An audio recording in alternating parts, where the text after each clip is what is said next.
শুভ সন্ধ্যা। দেখো সন্ধ্যাবেলায় আমি কি করছি, রান্না করছি গো, রান্না করছি।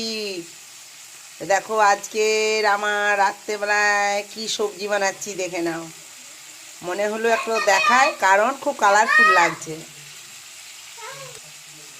তো দেখো মনে হলো খুব কালারফুল লাগছে, হলুদ সাদা, হ্যাঁ, তারপর হচ্ছে এটা লাল সবুজ, এটা হচ্ছে সয়াবিন, টমেটো, নতুন আলু, মটরশুঁটি, ধনেপাতা দিয়ে, কাঁচা লঙ্কা, নুন মিষ্টি সব কিছু দিয়ে হচ্ছে আলুর দম।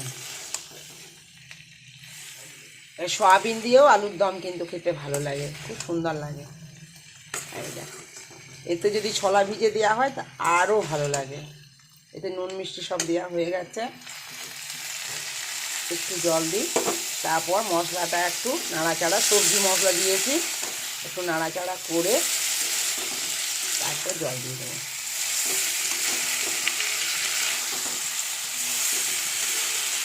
রুটি হয়ে গেল।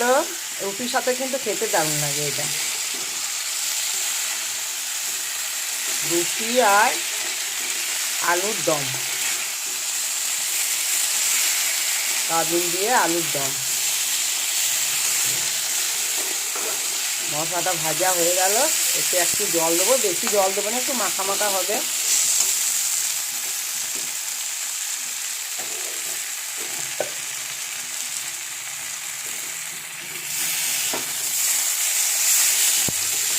এবারে জল দিয়ে দিই, খুব ভালো গন্ধটা বেরিয়েছে। ঠিক আছে, এখানে আমি জলটা দিয়ে দিই।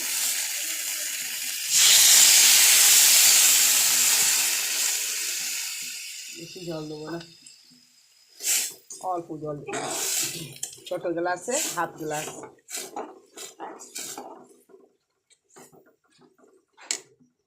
এতে সমস্ত কিছু দেওয়া হয়ে গেছে, নুন মিষ্টি, ধনে পাতা তো দিয়েছে, আরও 2-4টে পাতা ছড়িয়ে দিই। এই দেখো, ঠিক আছে, তারপর এটা ঢাকা দিয়ে দিই, একটু ফুটে গেলে আবার নামিয়ে দেবো। দেখো এবার দেখায়, গ্যাসটা একটু বেশি বাড়িয়ে দিয়েছে, আর দেখো গ্যাসটা,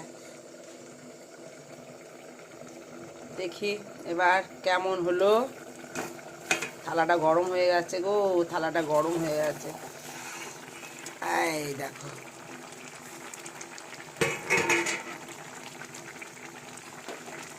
দেখো, আর দেখো টমেটোটা গলে গেছে। ছোট্ট মতন একটা গোটা দিয়েছিলাম, সেটা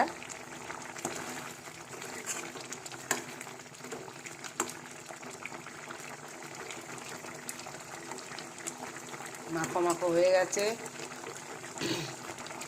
এই তরকারিটা কিন্তু খেতে দারুণ লাগে, খুব ভালো লাগে খেতে, রুটির সাথে খুব ভালো লাগে। ঠিক আছে, তাহলে নতুন আলু, সয়াবিন আর মটরশুঁটি, টমেটো দিয়ে, ধনেপাতা দিয়ে, নুন মিষ্টি ঝাল দিয়ে কেমন আলুর দমটা হলো। খেতে কিন্তু দারুণ লাগে, আমি তো অনেকবার করেছি, আর 3 দিন আগে মনে হয় একদিন করেছিলাম, আবার খেতে দারুণ হয়েছিল আলুর দম। ঠিক আছে, এখানে রাখি।